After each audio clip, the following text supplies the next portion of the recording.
We are counting down 30 meals Buffalo soldiers ate at the loneliest forts in the American West. From hardtack so tough men called it sheet iron cracker, to stews stretched from a single scrawny jackrabbit, these were the foods that carried black cavalrymen and infantrymen through blistering summers, frozen winters, and the long silence of the frontier.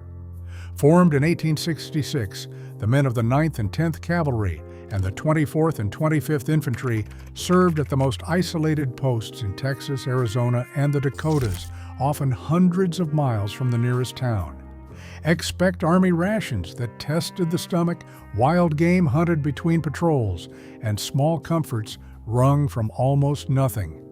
Which meal meant the most to men so far from home? Let us begin the countdown with number 30. Number 30, desiccated vegetables were the ration no soldier ever remembered fondly. The Army pressed cabbage, turnip, carrot, and beet into hard-dried cakes that traveled well in a supply wagon, but tasted of almost nothing once boiled. Men at posts like Fort Davis and Fort Concho called them desecrated vegetables, a bitter joke passed down through the ranks. A cook broke off a chunk, dropped it into a kettle of water, and watched it swell into a gray, stringy mush.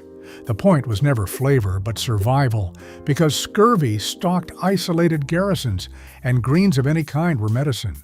Soldiers choked it down because the surgeon insisted, spooning it beside salt pork on a battered tin plate. It filled a corner of the stomach and little else, yet on the frontier, that was reason enough. Number 29. Hardtack was the cornerstone of every soldier's day and the source of endless complaint. These plain flour and water crackers were baked so hard that men swore they could turn a bayonet, earning nicknames like teeth dullers and worm castles. Issued by the pound and stacked in wooden crates, hardtack kept for months in a dry storeroom, which was exactly why the Army loved it. A soldier learned quickly not to bite it, but to soak it in coffee, crumble it into soup, or set it near the fire until it gave. On patrol, a man's haversack was heavy with it. It was not a meal to look forward to, but for troopers riding 40 miles between water holes, it was the difference between hunger and endurance. Number 28. Salt pork, or sobelly, as the men called it, was the fat that made everything else possible. Packed in brine-filled barrels, it arrived at remote posts, pale and heavily salted, and a cook first had to soak it to draw out the harshest bite. Fried in a skillet, it rendered a golden grease that flavored beans, softened hardtack, and crisped whatever game a hunting detail brought back. The meat itself was streaky and tough, but it carried salt and calories into bodies that spent long days in the saddle. Soldiers dreamed of fresh beef, yet fresh beef spoiled on the trail, and sobelly did not. In the economy of the frontier kitchen, that jar of grease saved from the pan was treated like treasure, spooned into the next pot to stretch a little flavor across many meals. Number 27. Skilly-gally turned the humble hardtack into something a man could almost enjoy. The trick was simple. A soldier soaked his crackers in water until they gave, then fried them in bubbling pork grease until the edges browned and crackled. The result was hot, salty, and satisfying in a way the dry cracker never managed. Cavalrymen made it over open fires on the trail, huddled against the wind, passing the skillet from hand to hand. Some men sprinkled sugar over the top when they had it, or drizzled molasses for a rare sweetness. It cost nothing but the ration already in the haversack, and it took only minutes. For troopers far from any bakery, skilly-gally was proof that ingenuity could rescue even the most unloved food the Army ever issued. Number 26. Hardtack pudding was the frontier answer to a longing for dessert. When a company had a little extra sugar and perhaps some dried fruit from the post trader, the cook would crush hardtack into crumbs, mix it with water, molasses, and whatever sweetness could be spared, then bake or boil it into a dense, heavy pudding. It was rough, unrefined food, but it carried the warmth of a treat in a place where treats were scarce. Men who grew up on richer tables remembered the puddings of home and made do with this. Served hot on a Sunday, It lifted spirits more than its plain ingredients suggested. In the loneliest posts, that small effort to make something sweet mattered as much as the flavor itself. Number 25. Split pea soup simmered in company kettles across the West, a thick and filling defense against cold. Dried peas kept almost indefinitely, which made them a favorite of the commissary, and a cook could set a pot going in the morning and let it thicken all day.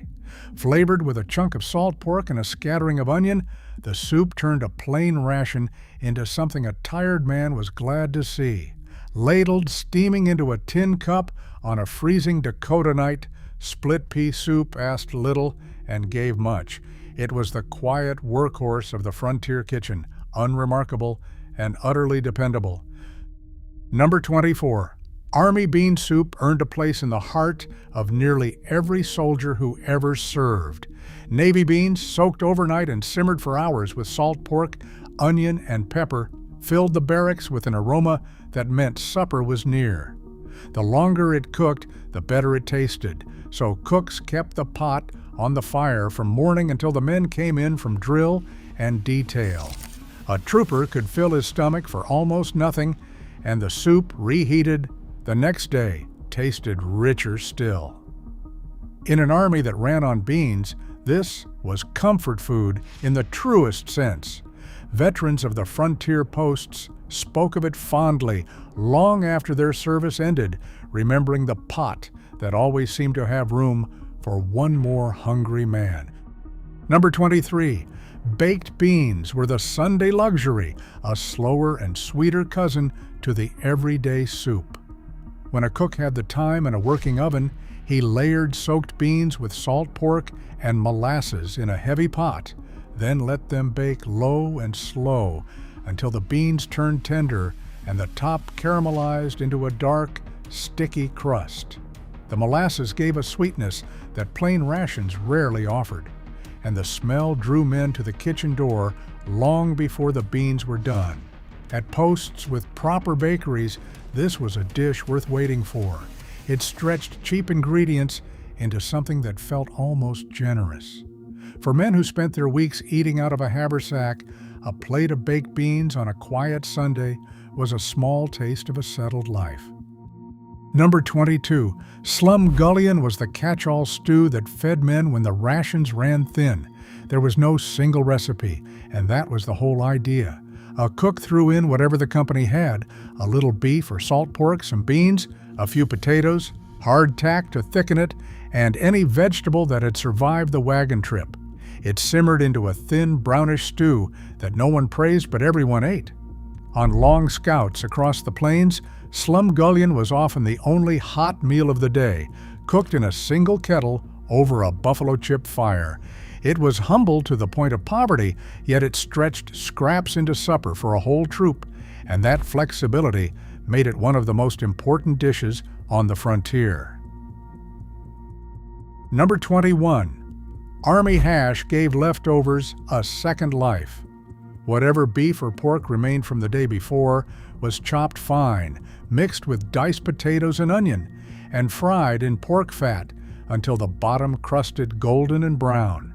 It was quick, hot, and filling, the kind of meal a cook could throw together before the bugle called men to morning duty. Nothing went to waste in a frontier kitchen, and hash was the proof, turning yesterday's remnants into today's breakfast. Soldiers ate it straight from the skillet with a hunk of bread, grateful for a warm start to a hard day. Simple as it was, hash carried the frontier virtue that ran through every meal on this list: the refusal to waste a single scrap. Number 20. Cush was Southern cooking carried west by the men themselves. Many Buffalo soldiers had grown up in the South, and they brought the tastes of home into the company kitchen.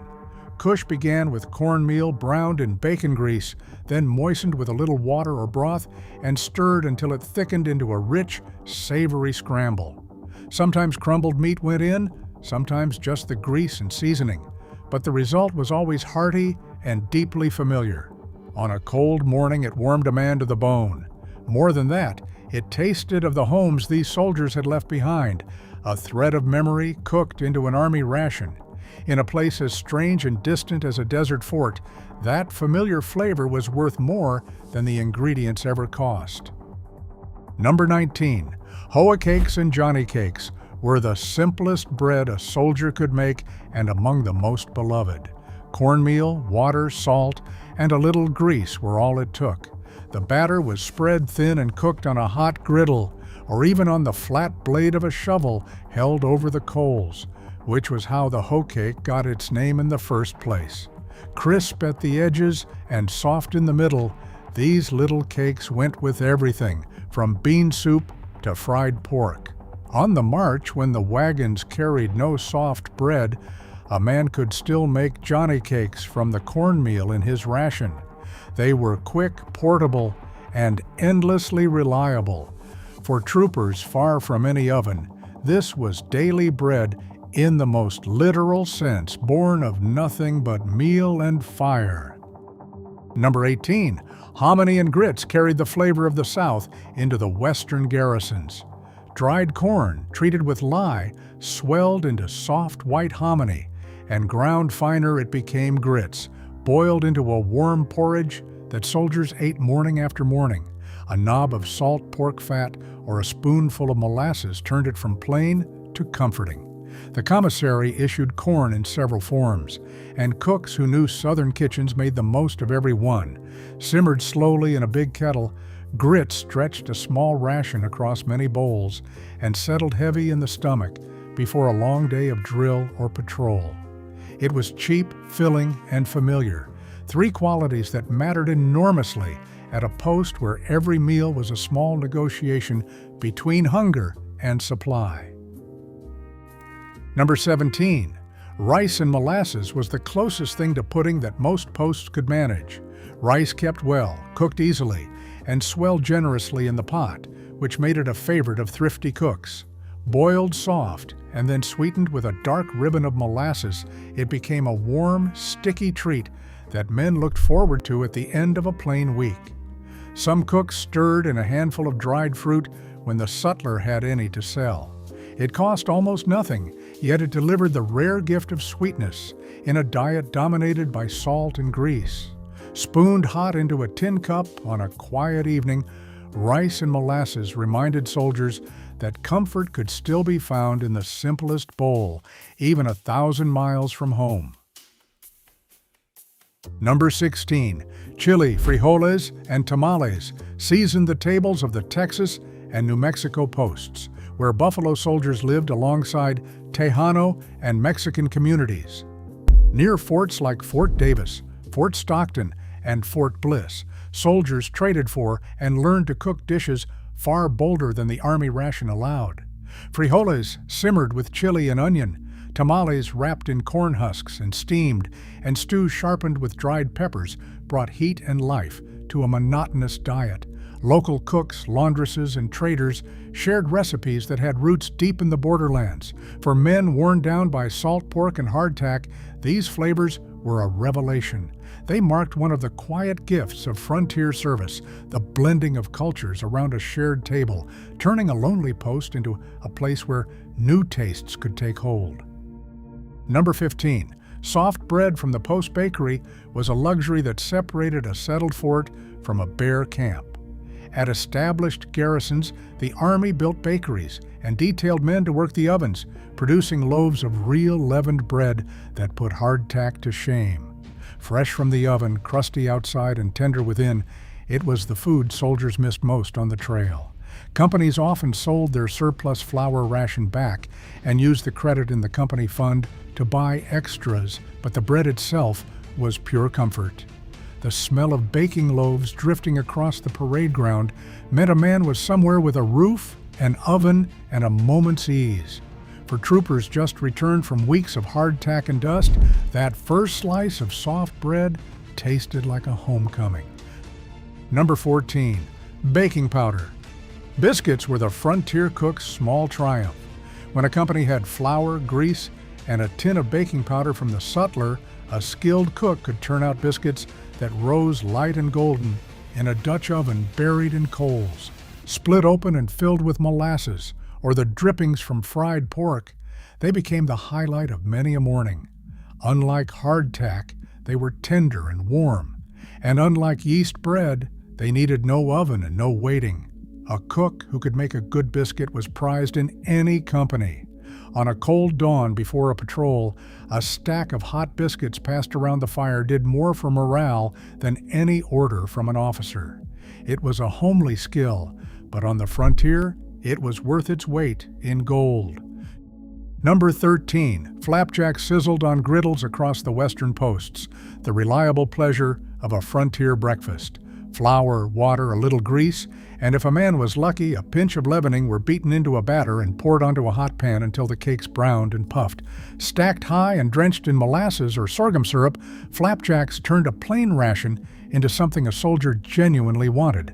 On detached duty, far from the mess hall, a trooper could still cook them over a campfire with the simplest tools. They were fast, filling, and forgiving, which is exactly what a tired man needed at first light. The smell of flapjacks on the griddle was one of the small daily comforts that made hard service on the frontier a little more bearable. Number 12. Canned oysters from the sutler's shelf were an unlikely delicacy in the middle of the dry western plains. The post trader, the only store within 100 miles, stocked tinned goods shipped in from distant cities, and among them sat cans of oysters that seemed almost impossibly exotic. A soldier with a few coins left from his $13 a month might splurge on a tin, warming the oysters in milk or their own liquor into a rich briny stew. It was a taste of the coast in the heart of the desert, a small extravagance saved for paydays and holidays. That a can of oysters could reach so lonely a post at all felt like a small miracle of the age. Number 11. Canned peaches were the sweetest prize the sutler sold. In a diet starved of fresh fruit, a tin of peaches swimming in heavy syrup was pure indulgence, and soldiers paid dearly for it. At a remote post, a single can might cost 50 cents, nearly a day's pay, yet men bought them all the same. They ate the fruit slowly, savoring each slice, and drank the syrup straight from the tin, so nothing was lost. Peaches showed up at celebrations, shared among comrades who pooled their money for a taste of home. The bright, sugary flavor cut through the endless salt and grease of army fare like sunlight through a dusty window. For a moment, a battered tin of peaches could make a hard frontier post feel almost generous. Number 10. Dried apple pie was the frontier baker's proudest creation. Dried apples kept for months and traveled well, which made them a fixture in the commissary and a treasure in the kitchen. Soaked back to softness, sweetened with sugar or molasses, and folded into a rough crust, they became a pie that drew men from across the parade ground. At posts with a working oven, a cook who could bake pie held a special standing among his comrades. The tart, sweet filling and flaky crust offered a rare touch of civilization in the wilderness. Served on a Sunday or a holiday, dried apple pie carried the warmth of home into the barracks. It reminded soldiers that even in the emptiest corner of the West, a little effort could still conjure something worth celebrating. Number 9. Jerky and dried beef sustained soldiers when no kitchen was near. On long scouts and patrols that stretched for days across empty country, a cavalryman lived out of his haversack, and strips of dried salted beef were among the most valuable things it held. Cut thin and cured hard, jerky kept in any weather and gave a man protein he could chew in the saddle without stopping. When a hunting detail brought down a deer or an antelope, cooks often dried the surplus into jerky against leaner days ahead. It was tough, salty, and slow to eat, but it never spoiled and never failed. For troopers riding far beyond the reach of any supply wagon, a handful of jerky was quiet insurance, the food that stood between a long patrol and going hungry. Number 8, jackrabbit stew turned the desert's most common animal into a welcome supper. Where the plains ran empty of cattle, jackrabbits were everywhere, and a soldier with a rifle and a little luck could bring one back to camp. Skinned and jointed, the lean meat simmered for hours with onion, a scrap of pork for fat, and whatever else the company had, until it grew tender enough to fall from the bone. One rabbit could stretch across several men if the pot held enough broth and hardtack to thicken it. The meat was gamey and tough, but hot, fresh stew after weeks of salt pork was a genuine pleasure. On the loneliest patrols, a jackrabbit in the pot meant the difference between another cold ration and a real cooked meal. Number 7, prairie chicken and sage hen graced the table whenever a soldier's aim was true. The grasslands and sagebrush flats of the West teemed with wild birds, and troopers on detail often carried a shotgun for the pot as much as for defense. Plucked and roasted over the coals or stewed slowly with onion and grease, these birds offered fresh, tender meat that the commissary could never supply. A brace of prairie chickens brought back to camp could lift the mood of an entire squad. The dark, flavorful flesh was a feast compared to the endless sowbelly, and men prized the cook who could roast a bird to a golden turn. In a land where fresh meat was rare, a plump sage hen sizzling over the fire was a small triumph shared by all. Number 6, fish from the river brought a rare freshness to posts lucky enough to sit near water. At forts along the Rio Grande, the Pecos, or the streams of the northern plains, soldiers with a hook and line or a makeshift net could pull catfish, bass, and trout straight from the current. Fried crisp in pork fat or simmered into a chowder, fresh fish was a delicacy that no barrel of salt meat could match. Fishing was also a rare pleasure in itself, a quiet hour by the water, away from drill and discipline. For men stationed in some of the driest country on the continent, a river full of fish was a gift they never took for granted. Number 5, venison was the reward of a successful hunt and a favorite across every post. Deer roamed the hills and river bottoms near many frontier forts, and commanders often sent out hunting details to supplement the ration. A single deer could feed a company, and the fresh meat was a world apart from the salted pork in the barrel. Roasted over coals, fried into steaks, or simmered into a rich stew, venison filled the barracks with an aroma that brought men running. Nothing was wasted, from the choice cuts down to the bones that flavored the next day's soup. For soldiers whose diet swung between monotony and scarcity, a haunch of fresh venison was a genuine celebration, a reminder that the same wild country that tested them so hard could also, now and then, provide. Number 4, antelope and buffalo were the great meats of the plains, and for the men who came to be called buffalo soldiers, they carried a special weight. Pronghorn antelope ran swift across the open country, and the massive bison, though dwindling fast in these years, still darkened parts of the northern range.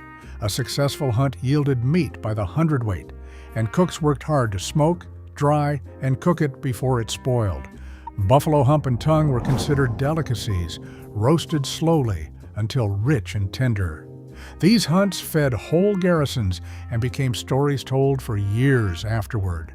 There was a certain pride in living off the land itself, and for regiments already earning their fierce reputation, a feast of plains game around the fire was one of the finest meals the frontier could ever offer. Number 3, company garden vegetables were the frontier soldiers' answer to scurvy and the pride of many a post. At established forts, commanders set the men to breaking ground and planting gardens, coaxing rows of cabbage, beans, potatoes, onions, and turnips out of stubborn soil. It was hard labor in unforgiving country, but the reward was fresh food that kept sickness at bay and broke the grip of the salt and starch ration. Surplus greens were sometimes preserved as sauerkraut and pickles to last through the winter, another shield against disease. For men who tended those rows, there was quiet dignity in the work, free soldiers growing their own food far from any master. A plate of fresh vegetables from the company garden was more than nourishment. It was health, self-reliance, and a small measure of independence. Number 2, the holiday feast was the meal every soldier waited for all year. On Christmas and Thanksgiving, companies pooled their savings from the company fund and spared no effort to set a proper table. Hunting details brought in venison, antelope, and wild turkey. The sutlers canned oysters, peaches, and fruit came out of hiding. Cooks labored for days over pies, baked bread, roasted meat, and every luxury the post could muster. Tables were cleared and dressed, and for one day the harsh routine of frontier service gave way to abundance and fellowship. Men who had spent the year on scant rations ate until they could eat no more, laughing and telling stories late into the night. In lives defined by hardship and distance, that single feast was a day of plenty, a reminder that they were a family bound together far from home. And finally, in first place, coffee crowned every meal a Buffalo soldier ever ate. No ration was more beloved, more essential, or more constant. The Army issued coffee green, and soldiers roasted the beans themselves in a skillet over the fire, ground them with a rifle butt or a rock when no mill was near, and boiled them strong and black in a battered tin. On freezing pickets, on endless marches, in the gray hours before a patrol, coffee was the one comfort that never failed. It warmed cold hands, sharpened tired minds, and gave a weary man the will to go on. Around the fire, the shared coffee pot became the heart of the company, the place where stories were told and bonds were forged. Hardtack could be cursed and salt pork endured, but coffee was cherished. For men so far from everything they knew, that steaming cup was more than a drink. It was the small, faithful comfort that carried them through it all. Across all 30 meals, from the dreaded desiccated vegetables to the faithful coffee pot, one truth runs through every entry.